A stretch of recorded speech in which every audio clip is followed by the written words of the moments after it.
हरे कृष्णा दोस्तों, माघ मास की कथा श्रृंगार में आपका स्वागत है।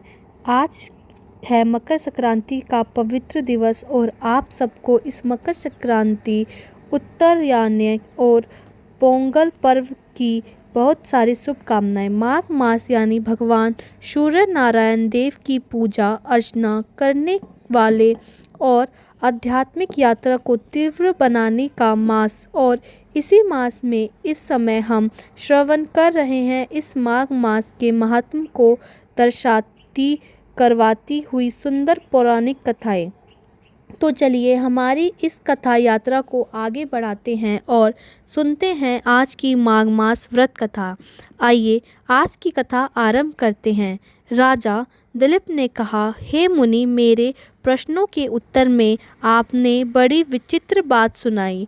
अब संसार से हित के लिए महात्मा मृगशृंग के बाकी चरित्र का भी वर्णन कीजिए, क्योंकि उनके समान सत पुरुष स्पर्श, बातचीत और दर्शन करने से और शरण में जाने के लिए सारे पाप नाश कर डालते हैं। राजा दिलीप की बात सुनकर ऋषि वशिष्ठ ने कहा, हे राजन, ब्रह्मचारी मृगशृंग के गुरुकुल में रहकर संपूर्ण वेदों और दर्शनों का यथावत अध्ययन किया था। तत्पश्चात गुरु की बताई हुई दक्षिणा देकर समावर्तन की विधि पूरी कर शुद्ध चित्त होने पर उन्होंने गुरु के घर जाने की आज्ञा दी थी। घर आने पर कुसत मुनि ने उस पुत्र का उच्चदेह ने अपनी पुत्री देने का विचार किया और मनुशृंग मृगशृंग ने भी पहले जैसी मन की मन ही वर्णन किया था उस उच्चदेह पुत्री सुव्रता के साथ विवाह करने की इच्छा की। तत्पश्चात उन्होंने महर्षि वेदव्यास जी की आज्ञा से सुव्रता और उनकी तीनों सखियों कमला, विमला और सुरसा का पानी ग्रहण किया। श्रुति का कहना है, ब्राह्मणों के लिए ब्रह्मा विवाह सबसे उत्तम है और इसलिए मुनि ने उन चारों कन्याओं का विवाह की रीति से ग्रहण किया। इस प्रकार विवाह हो जाने के बाद मुनिवर वत्स और समस्त ऋषियों का मस्तक झुकाया, प्रणाम किया और वे मनुष्वर की वर वधू को आशीर्वाद देकर उनसे पूछकर अपनी अपनी कुटिया में चले गए। आगे राजा दिलीप पूछते हैं, गुरुदेव वशिष्ठ जी, चारों वर्णों के विवाह कितने प्रकार के माने गए थे? यह बात अगर गोपनीय ना हो तो मुझे बताएं। तब श्री वशिष्ठ कहते हैं, हे राजन, ध्यान से सुनो। मैं कर्मशः आपसे सभी विवाहों का वर्णन करता हूँ। सबसे पहले यह जान लो, विवाह 8 प्रकार के होते हैं। ब्रह्मा, देव, अर्ष, प्रजात्य, आसुर, गांधर्व, राक्षस और पैशाच। जहाँ वर को बुलाकर वस्त्र और आभूषण से विभूषित कन्या को विधि पूर्वक दान दिया जाता है, वहाँ ब्राह्मण वह ब्रह्मा विवाह कहलाता है। ऐसे विवाह से उत्पन्न होने वाले पुत्र 21 पीढ़ियों का उद्धार करता है। यज्ञ करने के लिए श्रतवज को जो कन्या दी जाती है वह देव विवाह है। उसे उत्पन्न होने वाले 14 पीढ़ियों का उद्धार होता है। वर से 2 बल लेकर जो कन्या का दान किया जाता है वह आर्ष विवाह है। उससे उत्पन्न हुआ 6 पीढ़ियों का उद्धार करता है। दोनों एक साथ रहकर धर्म का आचरण करें। इस प्रकार कहकर जो किसी मांगने वाले पुरुष को कन्या दी जाती है वह प्राजापत्य विवाह कहलाता है और उससे उत्पन्न हुआ पुत्र 6 पीढ़ियों का उद्धार करता है। यह 4 विवाह ब्राह्मणों के लिए धर्म अनुकूल बताए गए हैं। जहाँ धन से कन्या को खरीदकर विवाह किया जाता है वह आसुरी विवाह है, और कन्या के परस्पर मैत्री के कारण जो विवाह संबंध स्थापित होता है उसे गांधर्व विवाह कहते हैं। बलपूर्वक कन्या को हरके ले जाने वाले यह राक्षस विवाह है। सत्पुरुषों के इसी निंदा की है। छल पूर्वक कन्या और अपहरण करने के लिए विवाह को पैशाच कहते हैं। यह बहुत सी घृणित है। सम्मान वर्ण की कन्याओं के साथ विवाह काल में उनका हाथ अपने हाथ में ले लेना चाहिए। यह विधि है। धर्म अनुकूल विवाहों से 100 वर्ष तक जीवित रहने वाली धार्मिक सनातन उत्पन्न होती है और अधर्मीय विवाहों में जिनकी उत्पत्ति होती है वह भाग्यहीन, निर्धन और थोड़ी आयु वाले होते हैं। अतः ब्राह्मण के लिए ब्रह्मा विवाह ही श्रेष्ठ बताया गया है। इस प्रकार मनुष्यवर मृगश्रेण विधि पूर्वक विवाह करके वेदोक्त मार्ग के भली भांति गृहस्थ धर्म का पालन करने लगे। उनकी गृहस्थी के समान दूसरे किसी की गृहस्थी ना कभी हुई है और ना कभी होगी। श्रुव्रता, कमला, विमला और सुरसा यह चारों पत्नियां पातिव्रत धर्म में तत्पर होकर सदैव पति की सेवा में लगी रहती थी। उनके सत्व की कोई तुलना नहीं की जा सकती और इस प्रकार वह धर्मात्मा मुनि उन धर्म पत्नियों के साथ रहकर भली भांति धर्म का अनुशासन करने लगे। यह सुनकर राजा दिलीप पूछते हैं, हे मुनिवर, पतिव्रता स्त्री का क्या लक्षण है और गृहस्थ आश्रम का भी क्या लक्षण होता है? मैं इस बात को जानना चाहता हूँ, कृपया आप बताइए। तब ऋषि वशिष्ठ कहते हैं, हे राजन सुनिए, मैं गृहस्थ आश्रम का लक्षण बताता हूँ। सदाचार का पालन करने वाला पुरुष दोनों लोक जी लेता है। ब्रह्मा मुहूर्त के शयन में उठकर पहले धर्म और अर्थ का चिंतन करे, फिर धन अर्थ उपार्जन में होने वाले शारीरिक क्लेश पर विचार कर मन ही मन परमेश्वर का स्मरण करें।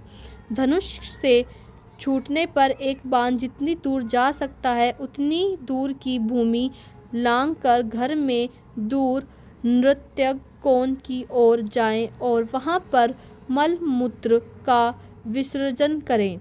दिन और संध्या के समय कान पर जनेऊ चढ़ाकर उत्तर की ओर मुंह करके सोच के लिए बैठना चाहिए और रात्रि में दक्षिण दिशा की ओर मुंह करके मूल मंत्र का त्याग करना चाहिए, मल मूत्र का त्याग करना चाहिए।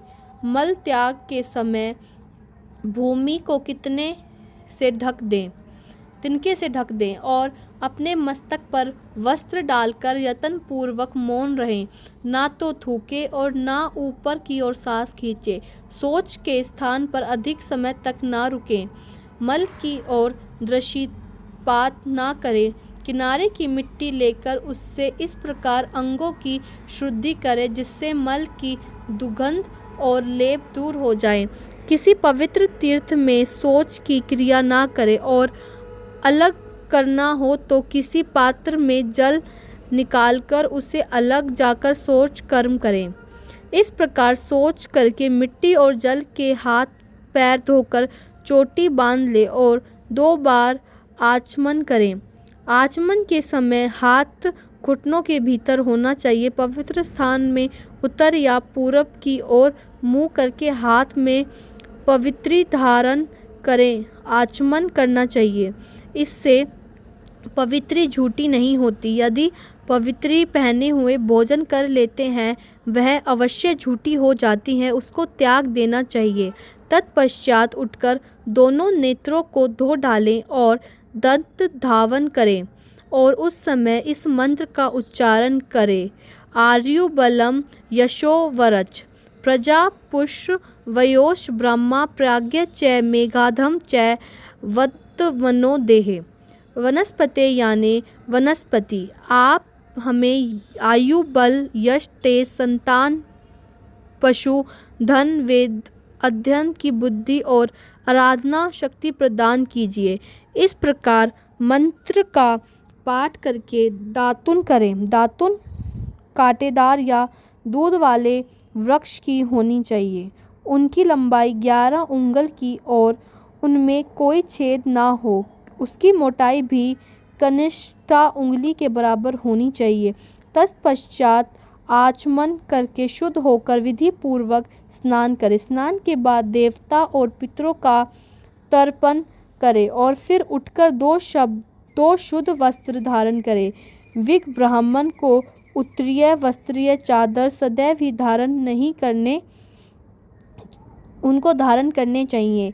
आचमन के बाद भस्म के द्वारा ललाट में त्रिपुंड धारण करें अथवा गोपी चंदन घिसकर ऊर्ध्वपुंड तिलक लगाएं।